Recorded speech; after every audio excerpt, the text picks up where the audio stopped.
All right, yeah, that was really weird. On StreamYard, it was showing that the intro wasn't playing, but when I looked on YouTube, it looked like it was playing. But hello, guys. I know it's Sunday morning, so most of you guys are probably watching the recording. But today I've got a special guest. His name is Anam. Anam is a Muslim, but he also believes in the Trinity. He appeared on Inspiring Philosophy's recent live, and I made it, said Haven and Friends. Nice, nice. He appeared on Inspiring Philosophy's recent live call-in show for Muslims, and he also appeared on Sentinel Apologetics stream like 5 years ago, one of them. But yeah, we're going to be talking a little bit about his journey and basically how the Trinity can be defended, even from like a quasi-Muslim perspective. But in any case, I guess I'll introduce myself first since he's kind of working out his camera. But basically, I know that I thought it was a good idea to introduce myself, having had my subscriber count like triple over the past year. But basically, my name is Apollos. My journey started off by like just having some basic, really rudimentary Christian apologetics like investigation moments back in my high school. Left the church for about 2 years, came back to the fold, but more of like a liberal Christian. And that's one of the reasons why I can relate to Anam a lot, insofar that like I was still trying to reconcile my perceived, I guess you could say, notions of like how mainstream Christian belief contradicts like the evidence, but was able to finally fully believe in it without syncretizing. But yeah, that's a little bit about my journey. I went to Ratio Christi at my local university, had a talk with Anthony Magnabosco, and that's kind of where the inspiration for my channel came up. Anthony Magnabosco, by the way, is a proponent of street epistemology. He used to be super active with the atheist experience up in Austin. So let me see if I can pull that up real quick. But in the meantime, that's pretty much my journey. But you almost done with your camera there, Anam? You know, I can't find my tripod. But Roken, did you want to introduce yourself too? Yeah, sure. My name is Roken. I just try to help out Apollos whenever I can. I'm currently a college student trying to major in computer science. And my birthday's next week too. So yeah. Well, great. How old are you turning? The age where you can legally drink. Nice. Yeah. In America, right? Yeah, in America. Okay, just making sure. Yeah. Some countries it's before you're even a legal adult in America, so yeah. Anyway, looks like you got your camera working, Anam, so how about you introduce yourself? Just like a brief introduction, and then we'll dive a little bit more into your story. Sure. I would like to say, so I was born into a Muslim family, and I was very much anti-Trinitarian from the age of 14. Actually, I had they were handing out a Gideon's Bible by my junior high school, and my dad just thought they were handing out something like of value or something, right? Like instead of a free Bible. But so he encouraged me to get it, and I poured through that New Testament looking for contradictions, and I was very adept at arguing against Christianity. So much so that I thought, like, well, I would run circles around my classmates, so that gave me a very cocky attitude, like very much like Muhammad Hijab at Speaker's Corner. Like, you could just kiss your biceps, and you would feel really good about yourself. But interestingly, though, that actually gave me like a very, very in-depth knowledge of the New Testament, especially since I would keep going into it. So no, I had some calligraphy going, but and this is way too zoomed out than I'd prefer. This looks more like the laptop. Sorry, I'm answering the common question. You're good. So You're good. I painted this map of the world myself, by the way. I traced it with some pencil and used some Sumi ink, actually. So I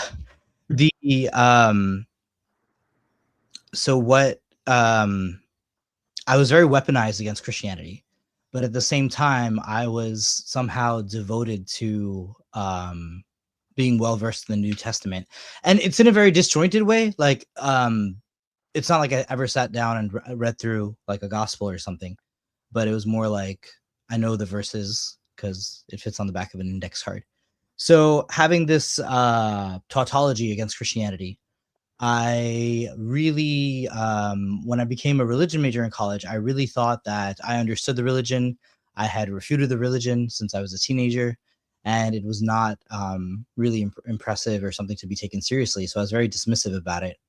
But I began to take some religion courses in college, and even though it was like comparative religion, so you would compare and contrast like even Aboriginal religions, and we learned quite a bit even about indigenous religions of the Americas.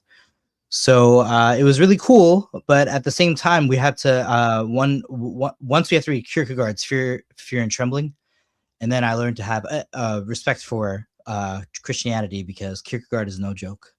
That if you have a popular understanding of Christianity, you're going to misunderstand a few things. Like anyway, so I'll discuss. I'll give the example. Since it's my I'm not even 5 minutes in, let's say. So the kingdom of God is at hand. That's something the New Testament says, and I feel like in a popular context, we even know, like, let's say you see, they joke about it in movies, right? A homeless person saying the end is near. So anyone who says the kingdom of God is hand, they kind of like might probably have a screw loose. You might think, like, especially if like they don't have a shirt on and they're wearing a cardboard sign made in permanent marker. So that's what you think of Christianity, right? Like this idea that like the end is near. But Kierkegaard points out that to say something is at hand means that it's already here and you can have it anytime you want. So it's not that it's about to come, it's that it's here. So I was like, this is really fresh and new. Like, even though, let's say I was 6 years into studying Christianity or the New Testament, and there was still a lot to learn, by the way. I'll just offer, for example. There always is. Yeah, I remember though learning like even as late as, let's say, 2013, let's say, or 12, that the Gospel of John is different than the letter of John, because somebody had showed me a verse like 2 John 3 asked colon and then 2 to 3, 2 to 4, and I thought that was the second chapter of John, the Gospel, but no, that's a letter of John. So anyway, so there's and like I said, that was even after, anyway. So there's a lot of details, like the Herod at the beginning is not the same as the Herod at the end, who cuts off the head of John the Baptist. So they're just called Herod because it's a tetrarchy under Rome. So, but to get to the meat of the story and the potatoes, at the age of 22, I had a religious experience where I believe that Christ spoke to me, or more accurately, the Holy Spirit revealed to me that the Christians were correct about the Trinity, and that my dogmatic attacks against their belief that the one true God, of Israel and Abraham and Isaac and Ishmael, he is triune, and that's an understanding that we should realize. So it was very difficult because, like I said, I was the one who was the most, like, if you took any Muslim off the street, let's say, I don't want to brag, right? But like 10 Muslims off the street, I would be the number one exponent of a passionate attack against Christianity and the Trinity. So for me to come to this realization was a little bit like highly unlikely. I don't think it, like, maybe you could have said some simpleton, could have fallen for it or something. But I was actually very, very well. And like I said, this is the only part of the New Testament I knew. So having said that, I have been on a journey ever since. I actually have not like decided on a Christian denomination or been baptized yet, since that's actually a natural question. But there's a lot going on with and so I mean, I feel like in one sense you could say I'm still deciding, but on the other hand, I'm still very attached to Islam. I mean, I know you run an apologetic show. I actually like Islam, but I would like, if anything else, for my people to understand that at the very least, we should have a charitable attempt at understanding what Christians mean when they try to explain God. We should not refer to ourselves as refer to it as shirk or polytheism, or we should, I mean, my prayer is that eventually all Muslims will come to accept it, but at the moment, though, at least not being weaponized against it would be good, because I feel like sometimes if a Christian has weak faith, then it's a topic that you can start chipping away at. Let's say they were not catechized correctly. It's something that one could naturally fall into temptation, like doubt or heresy. Yeah, for sure. You brought up something really interesting about Kierkegaard, and I believe you said there was a line in there that was referring specifically to the kingdom of God being at hand. Would you say that was one of like the major, or at least one of the data points that made you be more inclined to thinking that the New Testament should be taken seriously as like a historical reportage? Or yeah, I'm glad could you go a little actually bit more into specifically about what it was in Kierkegaard that kind of like got you taking Christianity more seriously? For sure. I mean, something just hit me actually about reading that. I even read an article, like, how like the Reformation split from Roman thought, The Catholic Church, yeah. Yeah. Kierkegaard, while remaining within Protestantism, does this radical thing with Protestantism within Protestantism, and it's a complete about face, or revolts face or something. But like, you don't realize it, because like this is an article I just read, but he kind of goes back to what a normal Protestant would call works based, or like a little bit more emphasis on that. But anyway, I mean, this is just an article someone else wrote. But in other words, Kierkegaard is so profound that like I'm still learning that like his impact or whatever he did just kind of shook up a lot of the way a lot of people thought. Not just me, let's say, at the age of 19. But right, so this is around age 19, let's say, and then I had my Christian, Trinitarian experience at age 22. So this is after I graduated college, actually. But could I, but you brought up being a liberal Christian. Have you ever read Paul Tillich? I don't know if you. Not him. Okay. Yeah, please clarify. Sure, Roken, have you read Paul Tillich? No, I have not. Did you want to add anything so far, by the way, or ask me a question too? Yeah, after you're done with your thought here. Okay. I try not to appear like I'm monologuing or something, but so first day of religion class, we have to read Paul Tillich, and he asks like, what is faith, right? Because religion could fall under the category of philosophy, religion could fall under the category of ethics. Religion could fall under the category of even a scientific worldview if you want to go that way. So like a moral code, but you can have a moral code just as a civil code, right? Like don't kill, don't steal. So like he's asking, like, what exactly is it? And as a lifelong Muslim, like it's kind of, you have to take off your glasses a little bit and be like, what is this guy on about? And so later though, I find out like so there's a YouTube theologian. He's Lutheran. I forget his name now, but he has a long beard. Jordan Cooper? Yes, thank you. I even bought his book. Do you watch him?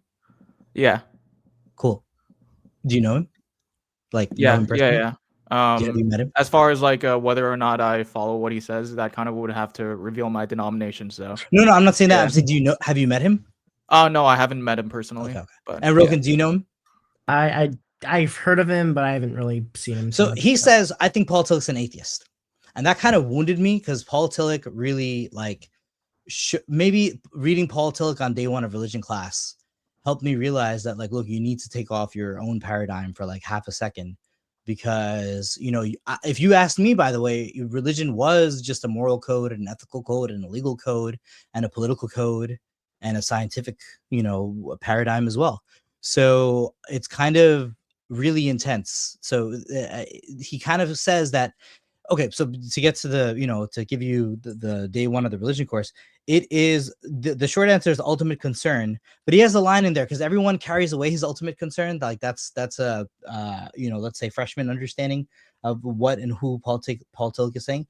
But it's actually the ground of being. He has another line that I actually underlined or highlighted or whatever back in there.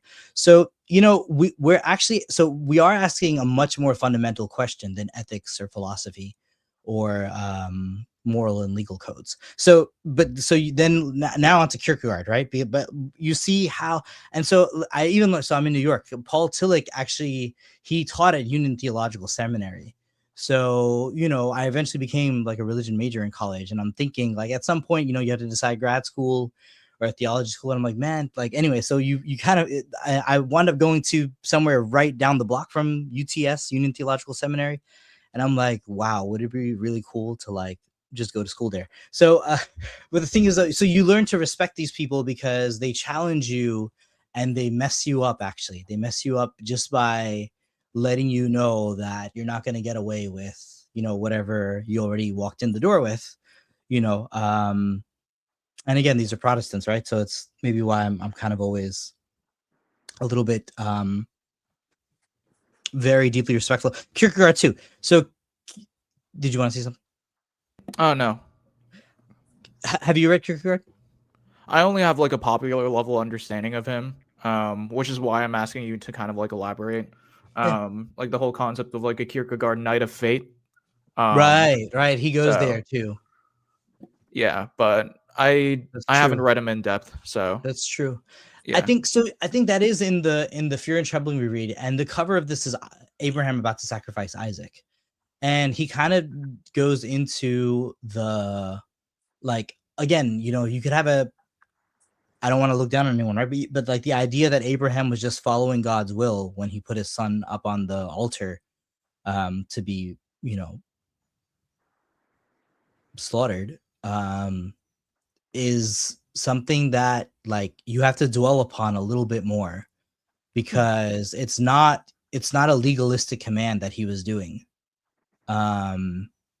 So one of the things, for example, he mentions is that I believe it's in the text, like this has been a decade or so ago, more 2 decades to be honest. So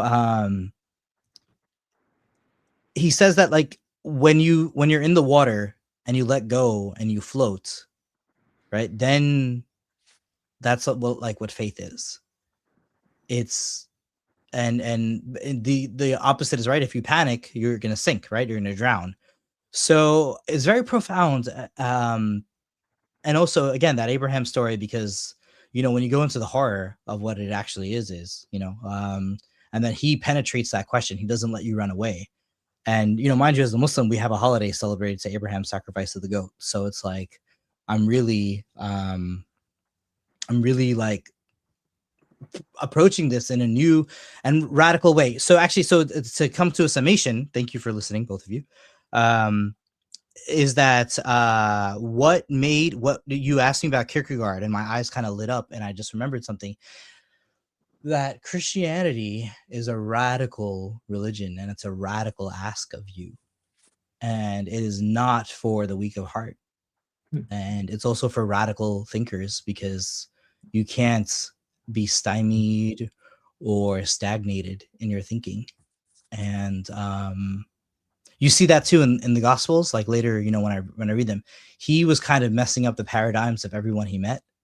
One of my favorite art, of course, here, so someone was asking about my thing, this is Caravaggio with the Calling of St. Matthew. Oh, my closet's a mess. And so the thing is that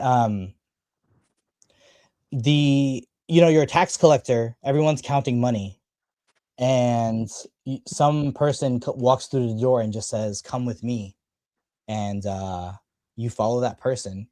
Like, imagine you're working your 9 to 5, and you're just gonna follow somebody walking around with St. Peter, looking like vagabonds or vagrants or riffraff, really. And you're gonna leave your 9 to 5, and all the other people are busy counting money, filthy lucre, you could say. And only like St. Matthew just goes with him, and that's where we get the whole story from, or the gospel from. So and in that sense, I think that something like Pascal's wager, which is kind of like a similar I guess you could say analogy to Kierkegaard's understanding of faith, is not necessarily insofar that you basically have to like say Christianity is true in order to get this immense payoff, but rather that it's just pointing out the mere idea that probability and payoff, you're going to have multiple considerations whenever you commit yourself towards a proposition, more than just like mere intellectual assent or probabilistic thinking. So like if you see a sign that says, "Oh, this bridge has a 51% chance of holding you up," of course that's more likely than not, but most people wouldn't walk that bridge. So all things being considered, but yeah, that definitely helps when it comes to basically understanding your perspective. And like, because it's my understanding, say for instance, that within the Islamic school of thought, it's not so much that you are giving your life or giving your yourself towards like a higher purpose or like a higher calling, but rather that you have been like selected by Allah to be a Muslim, and it's more like predestination, sort of like kind of like an outlook, as opposed to like your own individual decision. Does that kind of like align up with kind of like how you experienced at least in your kind of like experience of like Islam and Christianity? On the last part you mentioned about the being pre-selected as a Muslim and things, that like just the general idea that Christianity is a little bit of like a different framework, instead of just like I mean, I understand you have your Calvinists and stuff like that, but for the vast majority of Christian history, that there is an aspect of co-creation or co-mingling with God to bring about something higher or like a deeper purpose and things like that, as opposed to just like there is actually a lot of that in Christianity, actually, like a lot, like the churches, Mary, for example, at the Pentecost, she bears the Holy Spirit, so she also bore Christ, so it's said that she bore God twice. So there's a lot, like you said, commingling, right? Like for sure. If I could jump in. I was gonna move more towards like the Trinity topic, because that is kind of what we titled the stream. But right. So well, I just have a quick question. So Anam, I heard you say a little bit earlier ago that you're a Muslim, right? But you're trying to decide if you should go towards Christianity or Islam. What would be, I guess, the decision drivers that are swaying you kind of each way?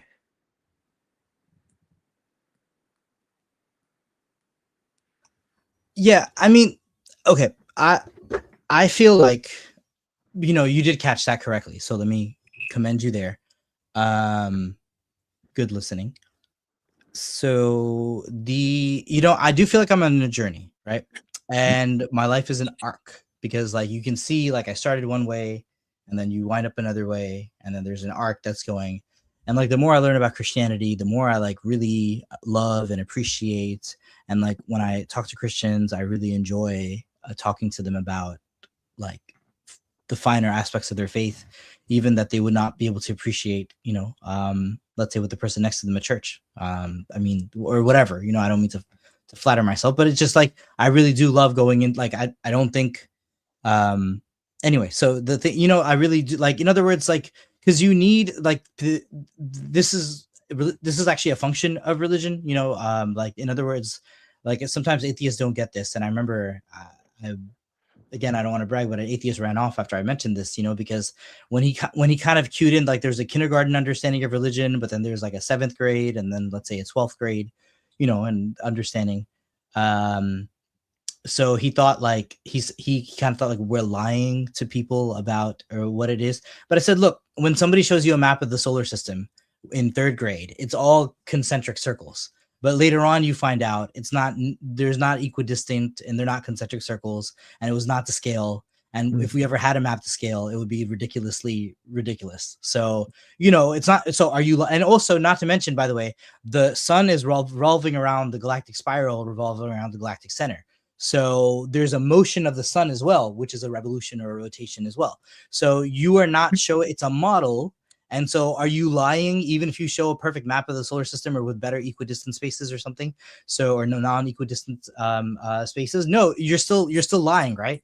So this is what, you know, I'm trying to point out, that like, so if anything I said, you know, like there's nothing wrong with like a 7th grade understanding, but like there's always been intellectuals. And this is actually one of the finer things I love too. I mean, where I love getting into even the 1st and 2nd centuries of Christian like theology, which is like Origen and Jerome, and then, you know, you have Athanasius and so on in later centuries. But the early stuff is really, you can see, you know, you can even like the same way in Islam, right? Because you know, Islam is part of this discussion as well. You see the hadith literature becoming more and more central to a Muslim's understanding, and it even overrides a Quranic understanding in numerous ways.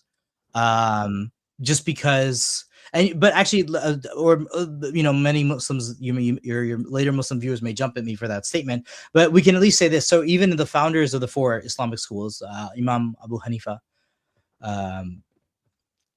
so his school is not just him, it's his students and his students who compiled works, and it's a consensus of those scholars. So they may even disagree with him on a point or two of theology, but because every subsequent school and every subsequent student of their students kind of realize that, no, like we have a better understanding from the textual analysis or whatnot. So the religion is composed of different schools of thought, and you will find a lot more heterodoxy in the early centuries. And A, there's nothing wrong with that. B, it's actually a lot of fun to learn about, because you learn better than the simplistic belief that you were taught, you know, when you know, you were more a student of dogmatics or polemics is the better word, because it's like you're weaponized. And so, I mean, Roken, sorry, I didn't answer your question at all, right? So, I did. I said there was an arc, but I would say this, right? When I see polemics, I kind of like Apollo that you don't, you know, want to answer, you know, your denomination and stuff. Because me too, I feel like polemics is a little bit corrosive. And even if I were to say like, hey, I really like Catholicism, you know, I need to find a Catholic priest and have him, you know, catechize me, and maybe I'll be on a fast track because, you know, I could tell him a point. I would be speaking up a lot in the catechesis class, and catechizing people on the Trinity. But then, you would have a lot of polemics in the sense that, well, these people are rotten or those people are rotten. And I would find it very hard to like just stomach that, on a weekly or monthly basis. I feel like, and another thing, like, for example, a good Catholic wouldn't be reading Kierkegaard, not for nothing, right? Just because he's like heavily Protestant. Like, I mean, I think like there's definitely a liberal wing, of the Vatican that would be like, we love Kierkegaard, so please don't be shy. But I'm just saying, if you just have a regular bishop, who's gonna try to tell you, why don't you read Saint Alphonsus of Liguori, and then I would have to give up my Kierkegaard, which would be a shame. I see. So isn't what you're saying that basically you would just frame your understanding of like Christianity versus Islam more so on like a trajectory towards greater understanding, and both play a role in trying to achieve that greater understanding? No, yes, but the only point you missed, probably because I was so long-winded, is because the trajectory would be Christianity. I do feel like I want to partake in Christian communion in some way if somebody will have me. Yeah, But it definitely felt like that, but I wasn't sure whether or not to. yeah, no, it's a good question by Yeah. Roken, because I did hint at that, and he deserved a good elaboration. If that would be a natural question. For sure. I see. Okay. That definitely helps. So, on to the Trinity, I guess. Yep. So I guess like you mentioned things like Kierkegaard, like enhancing our understanding of what it means to believe or have faith in a proposition. So the first things that come to mind is that the Trinity is not something you can just like derive out of natural theology. Um, it's something that must be revealed through the scriptures, and I guess like part of that distinction is kind of where Muslims kind of like get hung up, because if it is the case that the Trinity cannot be known through natural theology, versus something like monotheism being much more apparent, at least in their immediate understanding. Although I would still contest that monotheism still needs some sort of um, uh, revelatory piece of evidence to motivate it in order to draw that conclusion.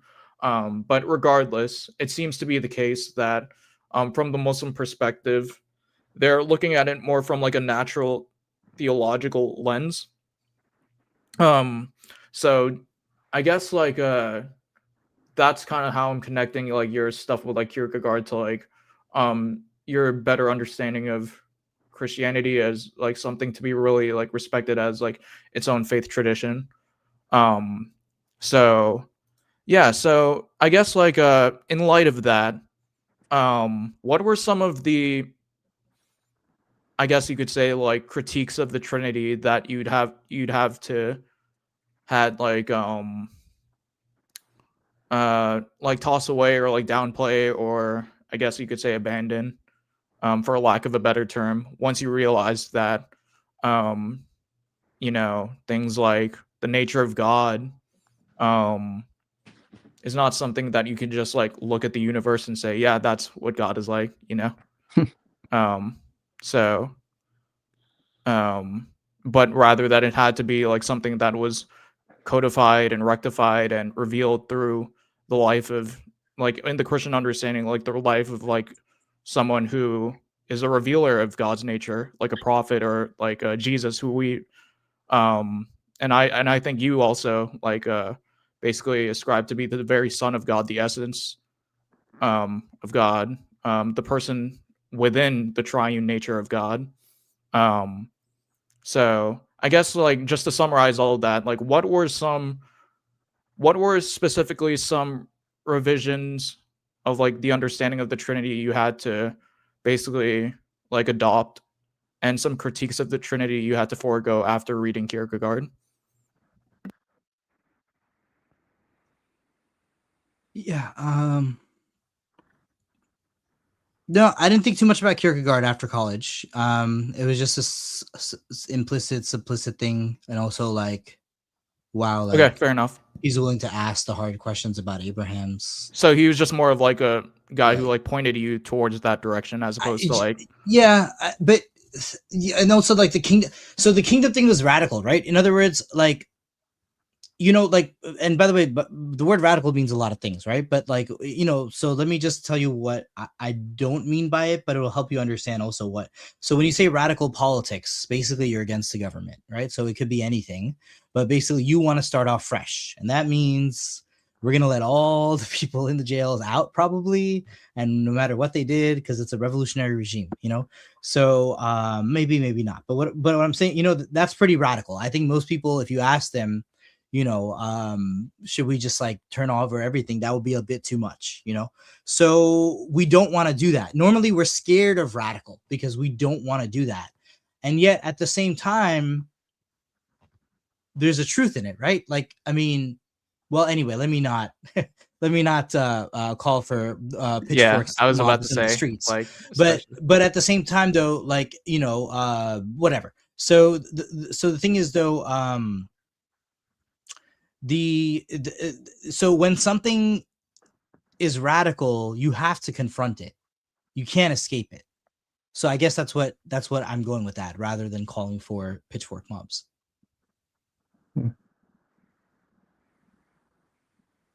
No, but you asked me a larger question. I don't mean to judge, but I wanted to like, but in other words, Kierkegaard let me, I guess, in so many ways.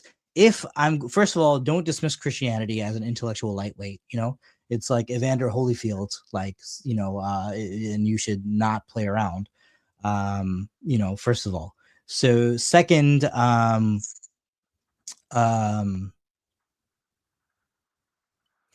you should be prepared for something radical, something that would wipe the slate clean. And that's that kind of thinking. I needed, like, that hammer or latch kind of. So when you said, I do like how you started it when you said that there's no natural theology can't get us there, because that is a great place to start. The Gospel of John says that no man has seen God. So therefore anybody, who kind of says, like, I have the perfect complete understanding of God, or I'm writing a book and it has the perfect complete understanding of the Trinity, you should be like terribly wary of this person, if not dismiss them as a fraud or her as a fraud outright, because there's it's an infinite mystery.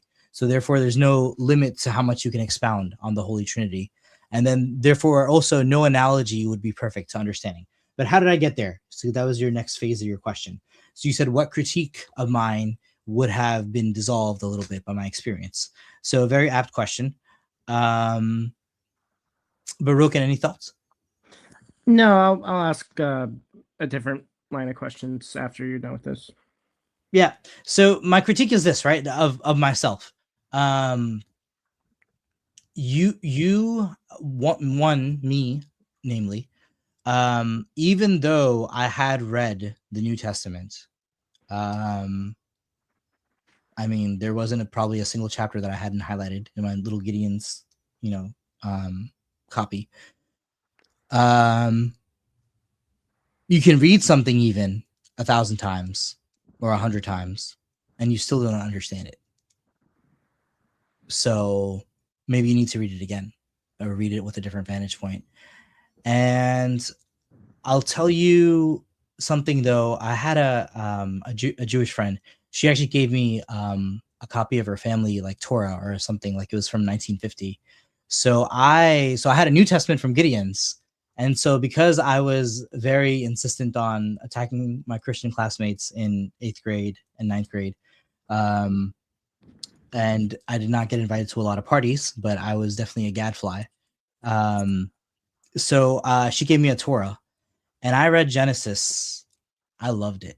I mean, the book of Genesis, I don't think I ever got tired of reading Genesis. I don't think I ever read through Exodus, Leviticus, and so on, but reading Genesis was profound. So again, you have this respect because like you're out to deconstruct something and you think the whole thing is like, because you're coming from a view where our book has, superseded your book. This is not important, or this is not wise or insightful. But on the other hand, also the Torah, especially, right? Because the Torah is namely like mentioned in the Quran. Like God did reveal this on some level. So I had like an inherent respect for the Torah. But when I read Genesis, I ate it up. Like, and even now, sorry, this is gonna be me. One should not brag, but like every time I read the book of Genesis, every time you read the book of Genesis, you will find something new or learn something new. So I'm going to put a read recommendation for everyone, Muslim and Christian alike. Check it out.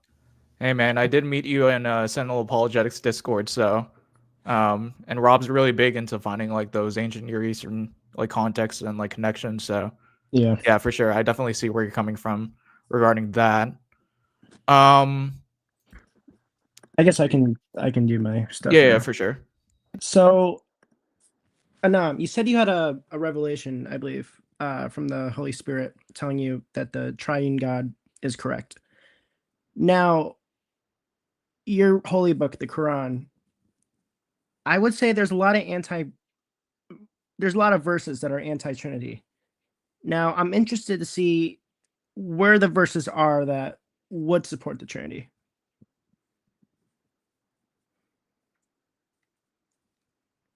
Yeah, actually, very insightful question again. And I think so. I forgot to make a point about the previous question, but it actually ties in perfectly here, because you asked me what critique of mine that was dissolved, or what would I, critique of my critique from before. So one can read the New Testament, and then you read it 150 times, let's say, and you still didn't understand it if you haven't come up with the Trinity. And then I realized, after I became a Trinitarian, that like all those disjointed verses that I had in my head, let's just say hundreds, but okay, dozens or dozens of dozens, they all of a sudden crystallized into one unified matrix, and I saw the Trinity from that too, so, which means that if you actually, where is the Trinity in the New Testament? The answer is it's on every page. You have to read it with understanding. For sure. Just read it with the wise eye or a critical eye. Yeah, for sure. I think Roken was kind of getting more so like because like with the Islamic Dilemma, like it's more so than just that the Quran affirms the Bible, like the Torah and the Injil, but it also contradicts it in major like theological doctrines. And so like maybe you might be able to like well, I was trying to get at, like, in the Quran specifically, like where will you find support for the Trinity? Yeah. Sure. Yeah, I guess I was dodging that. So here I am. So so this takes me,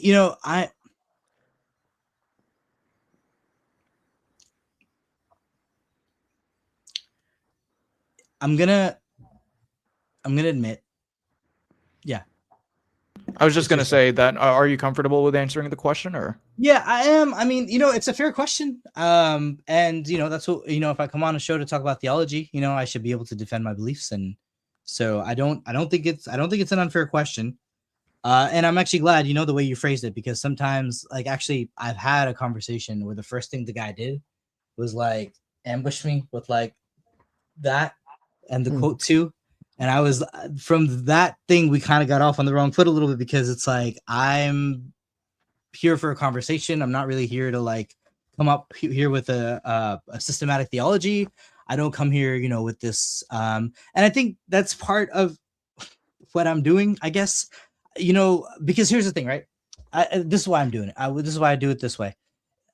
Because when I was dogmatically anti-Trinitarian and I was a good Muslim at the same time, I really was ready for a debate anytime, anywhere, any place. And that means that, and another thing about debate, because we're avoiding politics, but I'll just say this: anything you debate, you actually care about being right more than the truth. So this is where debate becomes ego, and debate becomes, and I was the definition of that. I was a bombastic debater, braggadocio, and winning is everything when you're debating. So I shun that kind of discourse completely. So thank you. So all that to say, thank you again, Roken, for like making that your second question, not your first, just because you couched it a little bit better. It is difficult. Islam is very dogmatically anti-Trinitarian. It would not be easy to make this argument, almost a fool's errand. So I understand when I come on the show. One thing about the guy who the conversation went out with, he actually he's not wrong. He introduced me to his audience as like, I found a unicorn. So, and yeah, I understand in some ways, I'm quite the unicorn, because it would be very difficult to read the Quran and arrive at the Trinity, and yet I still revere this as my holy book. But I will say this to answer your question the way in a summation way, but also here I am, having studied this. I'm almost 40 this year, and I was 22 when I had the Trinitarian experience. You want to say something else, Paul? Oh, I was just saying, like in terms of like you being 40. Sorry. Wait, hold on. You're 40? In October. Okay, so like not now. You look great for 40. My goodness. So thank you. So the thing is though, I try not to think about it, but so the thing is though, 22 years, it's funny because if you asked me, right, like let's say you could go back in time and ask the 14-year-old me, like, you're gonna be a dogmatic Trinitarian, by the time you're 9 years out, or even 20 years out, or 20 or more years out, I would say I would be flabbergasted. But the thing is though,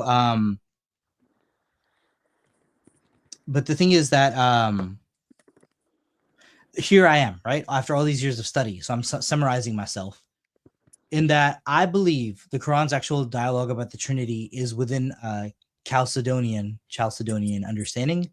That's why it says, say not three, because if you are technically merging the essence of Christ, the non-monophysites, you guys, I believe, right, the duophysites, would say that the monophysites make God three in a way, because you can't separate his human and his like divine natures.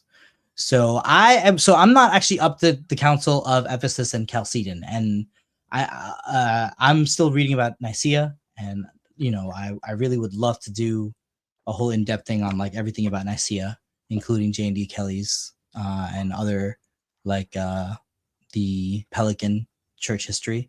So I really would love to do a massive series on early church history, starting with Nicaea. But so I'm not really well versed in these matters, but this is the dialogue that like the Quran is having a 5th or 6th century discussion about Trinitarian polemics. And that's why it seems disjointed to us today.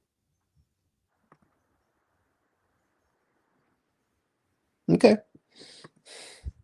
I mean, maybe you want to, have a nap and then we can have that discussion. Yeah. For context, guys, Roken stayed up like 16 hours awake just to be with us. So there's that. But I understand I have an impossible task. So, I mean, from a plain reading, there's a lot there. So I will say this, if you brought to me like verse after verse after verse, I don't think I'd win that debate. But I'm not really like able to, like I said, this is a different thing because I used to win debates all the time, and then I realized how wrong I was. So I'm not really, Gotcha. I was gonna mention like a verse, but I don't know if you want to go down that route or not. Gotcha. What I was gonna like just basically try to get a better understanding of what you're trying to say is the way you reconcile Islam with, I guess, like, is it fair to say like Nicene Trinitarianism at the very least? Is to say that within Nicene Trinitarianism there's some I guess, wiggle room, and that the Quran is basically making, at least whenever the Trinity shows up in the Quran, it's engaging with a very narrow, I guess you could say, form of the Trinity. Is that kind of like a fair way to represent your position? Yeah, I think so. I think that conversation sounds different to us than it does to them, the audience at the time, and also the Quranic audience itself is a very interesting fact. But yeah, Gotcha. Okay, yeah, that definitely helps. So, just to summarize for the audience, like what Anam is basically saying, that whenever you see passages in the Quran that say things like um say not three, or like even like where it says where it's critiquing Jews taking Ezra to be the son of Allah or the Messiah to be the son of Allah, it's not just attacking those propositions, but rather it's attacking a very stringent form of Trinitarianism, where it can still be reconciled with with other forms of Trinitarianism, as far as I understand what Anam is saying. Okay, yeah, and if that's true, then I guess that answers my next question. well, did you want to give me the verse though? I don't want to seem like I'm controlling yeah, the conversation or scared of anything. Yeah, I think that was the verse. It was Surah chapter 4, verse 171. I'm pretty sure it says say not Trinity. And yeah, do not say three. I think that's the one we're referring to. Okay, yeah.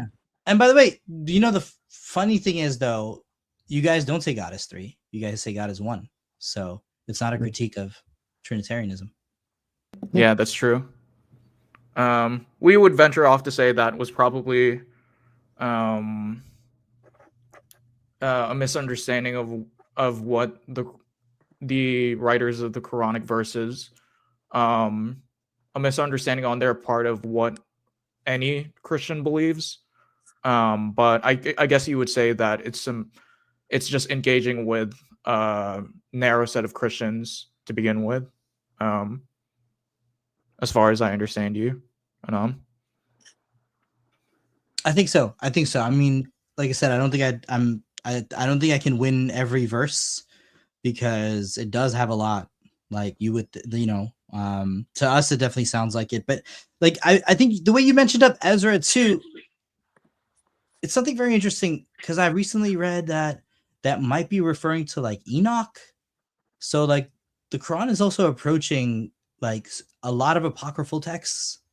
And I think that like those apocryphal texts would have been a lot more widespread at the time and widely accepted even too. Yeah, in that geographical region, and just like where we are throughout history and stuff like that, like how it like kind of adopts like a makes a conscious edits of like a what is it? I forgot what the apocryphal gospel was. I think it was the apocryphal gospel of Thomas. I might be totally wrong James. on that. Yeah, James, where it's talking about Jesus speaking from birth. The crib. Yeah, that crib. one. Yeah. And the birds too. That's Thomas, I think, isn't it? Oh yeah, birds is Thomas. Yeah. Crib is James, I believe. Yeah. The infant proto gospel. Infancy gospel of James. Say if it was meant to counter all Christianity, but do you think that was the purpose of it? I mean, audience has good questions too. So I'm going to answer it this way. Just historically, I think that there was a lot going on in the Near East. And also, we know that the empires of Persia and Byzantium were like tired of fighting wars with each other for 600 years. If you look at like the end period of the Roman Empire, like the Roman emperor himself would go out to like conquer Syria and stuff, like, and so to like any general like Titus and Caspasian, right? Like they all like smashed Syria and stuff. But basically that's a tax base. There were like very wealthy cities there. And Persia went back and forth. So I feel like, look, the people of the Near East, we were talking about Ephesus and Chalcedon. Like, basically, that's the first time the church had a schism. And like, I want to say, like, it's one thing to cast out the Marcionites or something, but like, there's 5 holy sees in early Christianity: Alexandria, Jerusalem, Antioch, Constantinople, and Rome. And after Chalcedon, basically, I think Rome excommunicates Alexandria. And just from a historical perspective, I think Alexandria might have, chuckled a little bit, because they've been Christian longer than, the Roman Empire has been Christians. So it's kind of funny for the Bishop of Rome to excommunicate the Bishop of Alexandria. So I think, though, there's a lot of dominion involved when you rule from 2 imperial centers named Constantinople and Byzantium. And I think that if anything, the people of those regions, that was a counter to Christianity in a way. And I think a lot of early Islam might have had like Trinitarians in it too. So sometimes I know, like, we can laugh, like maybe I'm a unicorn, but I think it would have been something that might have been part of the movement. Yeah, especially like how you were saying, like in the earlier years of Islam, it was a lot more heterodox, Right. and like how the Hadith tries to like make some more clear delineations on like Sharia law, whereas the Quran, it's like kind of up in the air, and stuff Right. like that. Right. So yeah, I think that answers that question. Not gonna lie, Quran is such an clear book. You could say that Jesus died and God is Trinity. That is why they need hadiths to explain a lot of data in it. So I'm gonna take from this question, like, how do you? Yeah. What about the crucifixion? Mm. So is that also like like critiquing like a narrow, like I guess you could say sect of Christianity, or is it critiquing like the crucifixion in general? And furthermore, if it is critiquing Christianity in general, do you believe that Jesus was crucified? Yeah, No. that is actually a very real question. Also, I would just like to offer, though, I think more what I've learned from apologetics also. I feel like Muslims also really need to confront this question as a whole as well, because I think like a lot, including myself, or like I used to be, like, are comfortable with being like agnostic. If the Quran doesn't specify, we're okay with it. But like, when you guys come at us and then try to point out, like, well, what about the historical event? Like, what do you believe about that? And then you can't quite exactly say, like, I don't know or I don't care, because that would mean, like, the question is, did it happen or not? And so you should be a little bit more applying thought to the exercise, at least. So this is kind of what I meant when I'm on a journey kind of thing.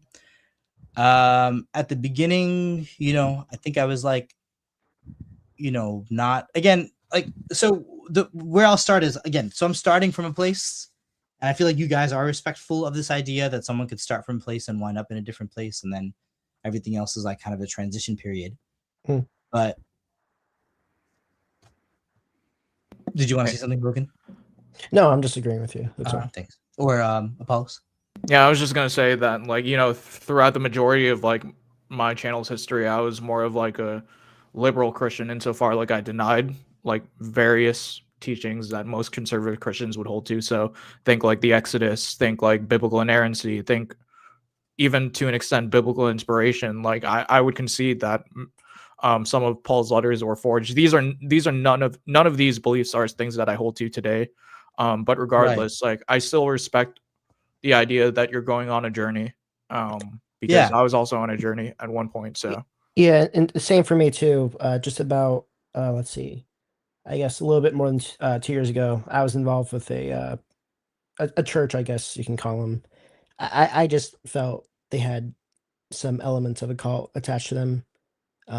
So I decided not to come back, and yeah, ever since then I'm trying to figure out, what's true or not as well. You know, I'm certainly not. I wouldn't call myself a secure Christian.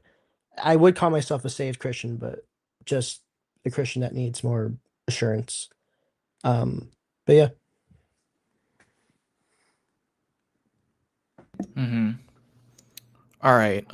So yeah, I think we got the main answer as far as like how you reconcile like the Trinity and the crucifixion with your Muslim understanding, namely that the Quran is engaging with narrow, stringent like appropriations of those ideas as opposed to the idea as a whole. Let's see over here. Anything else I wanted to go over? So as you said that you're on a trajectory towards some form of Christianity. Mm. Now I want to take a little bit of a step back, but what is it exactly within the Islamic traditions you hold to? So I'm guessing that the holiness of the Quran is something you might still hold to nowadays. Considering that we were just having a discussion about how you reconcile the Trinity or the crucifixion with the Quran, implying that you hold the Quran to some, holy standard. Or correct me if I'm wrong. Gotcha. Cool. And then what else? Like, because like there's even besides the Quran, like Muslims by and large aren't Quran only Muslims. So, Mm. what about the Hadith collections? What do you think about those? Do you take them at like a case by case basis? Do you not really agree with like the Sunnah rulings of like the Sunni tradition or the Shia tradition, and just kind of like approach it all from like a critical historical perspective, or what's up with that?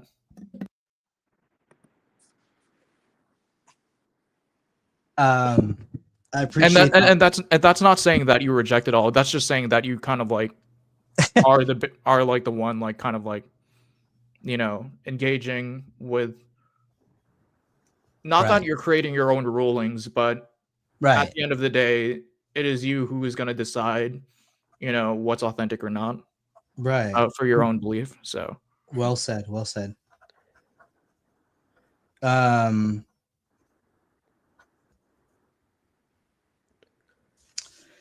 yeah.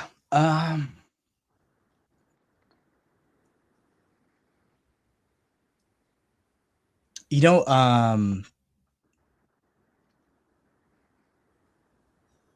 it's a thought basically on the prior question about the crucifixion. I have done theology for like my entire life without actually penetrating that question, right? So it's kind of hard. So for Christians, that becomes the central question, right? And it becomes the event of history, like, and so it's funny because like for us, it's like we don't want to answer whether it historically happened or not, or like, or what happens, or how it happened, or why it happened. Like the after effects. So and we think we can just bypass the question. And it's been very, very difficult. It's been a lot for me to realize that like, nope, that's unfortunately not going to be something that is an option, because like because like I mean, the well, atonement and stuff like that like plays a pivotal role in I most. guess, Or yeah, yeah, right, go ahead. because like you said, pivotal, so in other words, it is the central event of the cosmos, really, not just human history or world history, of the cosmos, right? That's where Adam and Eve and everything was undone. So that means it's a little bit more important than like I don't know and I don't care, so now, but I do hold the book holy, and so the Quran being here. So I will say this is going to be, I hope everybody in the audience is seated, right? I think what made me comfortable, like basically like admitting to myself, regardless of having an implicit belief or a subtle belief, is that I think you can even read in the Quran that the narrative of the crucifixion is there, not literally in the Arabic, even though like I think one can actually talk about the Arabic, but a Muslim channel kicked me off once when I said, do you actually want to talk about the Arabic in that verse? And he basically defenestrated me because he didn't want to talk about the Arabic. So he was more mad about me coming on the show and pointing out there's another Muslim scholar who brought up the argument, and not just, little old me, who doesn't have a following and things like that. So or a degree, let's say, in religious sciences or something like that. So now what so yeah, I think one can actually argue that the crucifixion narrative and resurrection narrative is in the Quran. So I'm willing to affirm it, but like it's not gonna. I mean, it's not. Then there's the question of what does it mean if it happened, right? So that I'm still penetrating, and there's a lot of theology, and there's a lot of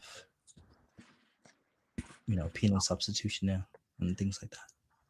Yeah, I know. Well, for what it's worth, there are a lot of atonement theories outside of just PSA. There's also like Christus Victor, I think that's what it's called. Right.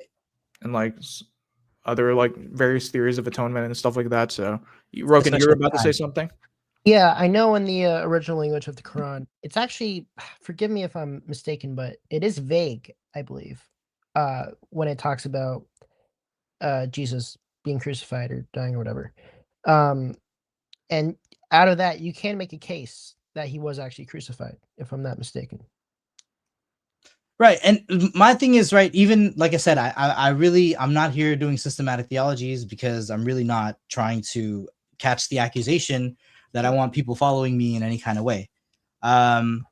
So the thing is that my thing is, as a general basis, and I respect you guys because you can like understand the thrust of a conversation rather than being bogged down in minutia, is that if you have the ascension narrative, and because the Quran clearly affirms the ascension, it kind of, so when you look at the account, his virgin birth all the way down to his ascension, it's basically like you don't have to go in and invent this like substitutionary thing or something that doesn't even make logical sense. Like, why would God take an innocent person and put him on the cross, and like that's how he would save Jesus? So I feel, so in other words, if you just look at something in a global view, that's the argument I would make. And for me, then the answer, not to be cute, then I'm going to be cute here, I really feel like you guys need to celebrate the ascension like as much as you celebrate Easter,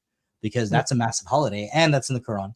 So, like I feel like if Muslims can dogmatically, if that's where we can start. So in other words, for me, it's starting backwards. Once I affirm the ascension, then I'm like, well, what would be the point of an ascension unless you had a bodily resurrection, right? Like it doesn't kind of, it would go out of its way to say that it wasn't a bodily resurrection in a way. Anyway, so it's just an affirmation. Like it's a general sketch, and you can argue about the minutia of the Arabic, and I'm not really qualified to do that, but I will say people have said that, and it's not just me. And then you can be mad and kick me off your channel. Well, that's assuming that I don't celebrate the ascension already, but right. Again, like, no, but what I'm saying is, though, I need like whatever, it needs its own mascot, like the Easter Bunny or something.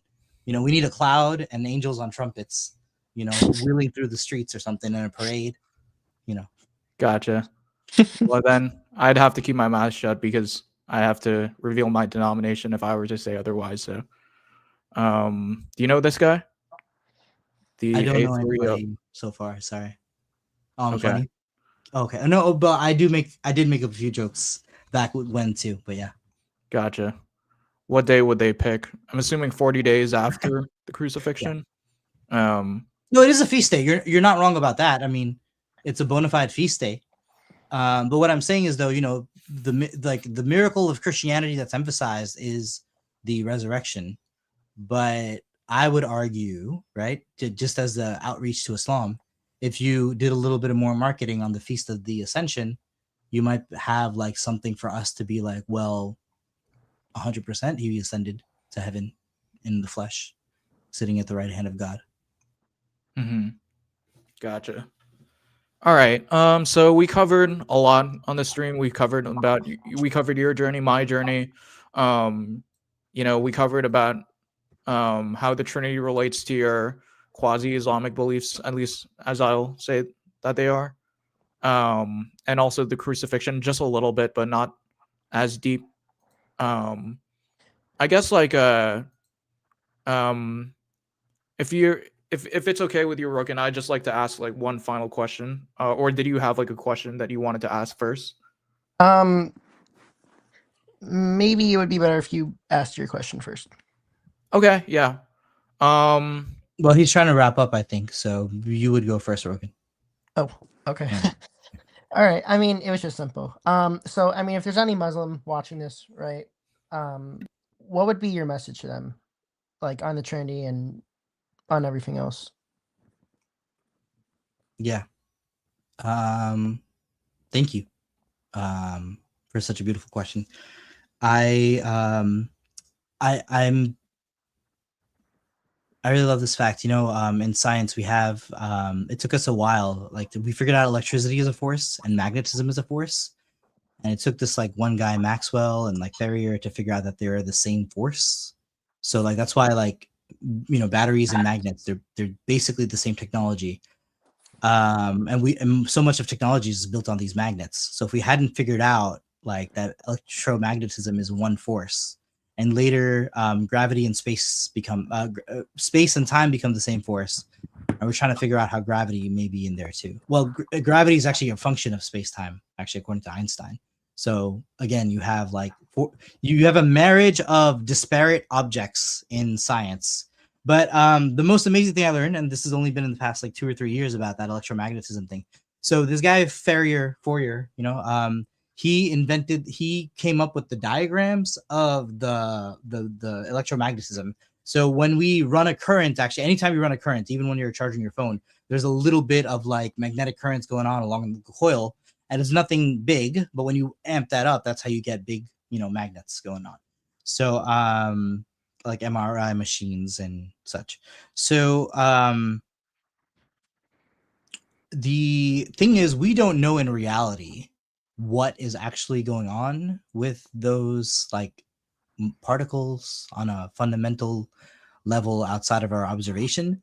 Those diagrams of like the Fourier waves, which are like wrinkles or puddles in a pond, ripples in a pond, they are merely a model or understanding. And they talk to any physicist or electrician or whatever, they actually it'll hit them in the head a little bit. It's like, yeah, you're right. We actually don't understand what's going on of like fundamental reality. That's just our understanding. So Trinitarians are actually very humble. They always have been. They're also very peaceful, by the way. So you should think about that. Because I remember even when I was, going through my Gideon's Bible and harassing everybody in every, class, students and teachers alike. I never got beat up. One day, like the boys in school were gonna beat me up after class, but the girls talked them out of it. So I really feel like if I had gotten, my butt kicked, I might have felt a little bit differently, like, oh, those Trinitarians, like, or those Christians are kind of no different. But because like there's absolutely no desire and the other thing is though, they never deconverted, even if I had all the logic in my face too, in my against like the wind in my back. They repeatedly and calmly told me that my understanding was incorrect. It's not 3 gods. That's not our understanding. And these are just 7th graders and 8th graders and 9th graders.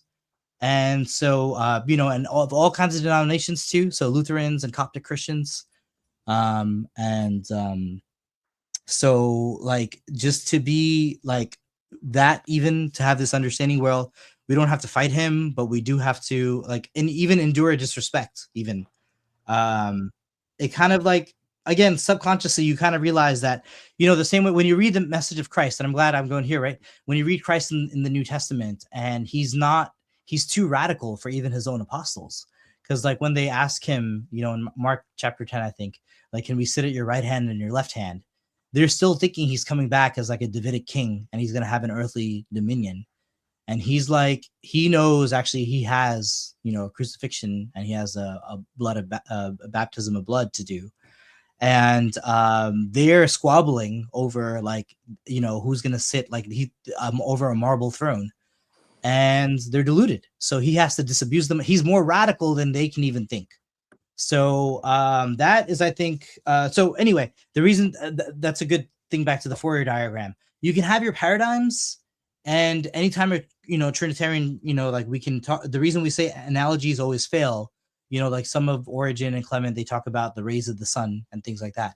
But anytime you have well, this is the light of the sun and the heat of the sun and the rays of the sun, you know, they have different speeds, they don't share an essence. So, you know, any analogy will fall apart, you know. So this is why, so we have to be humble whenever we approach God, and whenever we approach our understanding of God, and that we are mere limited human beings, and logic doesn't. And as a Muslim, we should understand this too, that God is not subject to our paradigms, and he is surprised. You know, he can even surprise us in his, you know, unity and multiplicity. Gotcha. I think you kind of answered this question already. What about the empty tomb? Like, with regards to. Yeah, I think, you know, another, great question. I'll answer it this way, not to be coy, but like, one thing that was never explained to me actually by any Christian until like the pandemic, let's say, you know, when Christ comes back in his resurrection, and he comes back with actually a new body.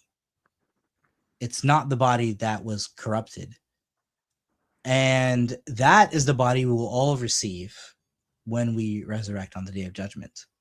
So his coming back in that new incorruptible body is a premonition, what's the word?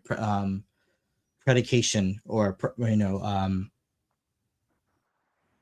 prefigurement of what we will do. Gotcha. And then my last question was basically, I know this kind of like this is really like a big banger of a question, which is why I saved it for last. But hey, man, Okay. I guess what would it take you to become like a full Christian and recognize that the fullness of God's revelation is in Christianity as opposed to scattered throughout other religious traditions like Islam?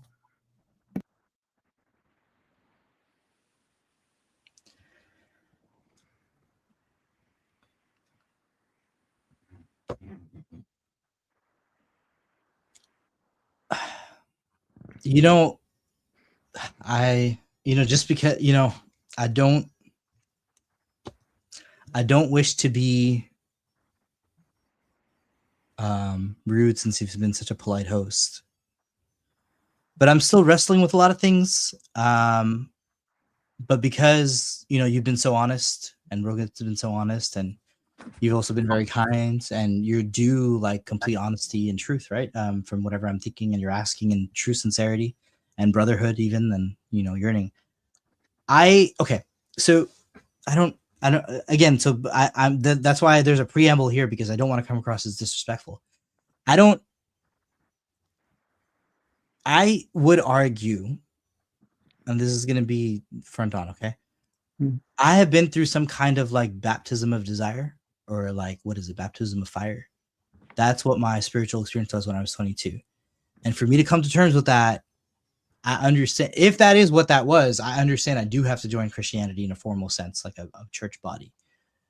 But like you said, like, I still have this attachment to other roots. And like, you can clearly see I'm not ready to burn that bridge yet. So I don't know. So therefore, that's why I said I don't want to be disrespectful, because like, if it is a baptism of desire thing, I don't know. So then I can't remain in those other roots. So I don't know how to sort through this. Like, and so here's the thing. I will say, let me reverse it as a question too. So, because IP asked me, yesterday, even on a stream, like, why aren't you a Christian yet? Right. It's that, look, my life is this. Like, I think I have a very powerful testimony in saying this, is that, like, and the testimonies for the Trinity is that, like, I was a died in the wool Sunni Muslim, you know, like born, raised, and, you know, like a, you know, we have an expression in Catholicism, the cafeteria Catholic, but it just means like, you know, in other words, you can just, it's your thing, right? Like if you, it's like you go into the cafeteria. I mean, it's a derogatory term the way they use it. But my thing is though, like, you know, if you're born and raised something, right, and it's just you can sit in the cafeteria and talk about being your religion all day because, you know, it's kind of something that you, it's part of your blood even, right? So your flesh, you've eaten it. So I think I have a very powerful testimony and witness to the Trinity in saying that I do not have any other agenda. I do not wish for you to, you know, subscribe to papal infallibility or subscribe to congregational polity. I'm not telling you to be a Coptic or a Lutheran. I would like you to remain in the Trinity if you're a Christian. And, you know, if you're a Muslim, I would like to disabuse you of the notion that they're wrong in any other way. And that is and the reason I am this way is not because, you know, I like being cute or I like having my foot on two horses or I like dazzling people with my, you know, breadth and width of church history or Islamic history or whatever, or having fun intellectual conversations. It's because like I would really, you know, that is my only like life's journey. I'm a Muslim and I became convinced of the Holy Trinity, and that is where I'm at. And it's not a denomination to come on and say I'm a Trinitarian Muslim. God saved me from having my own denomination or my own cult following.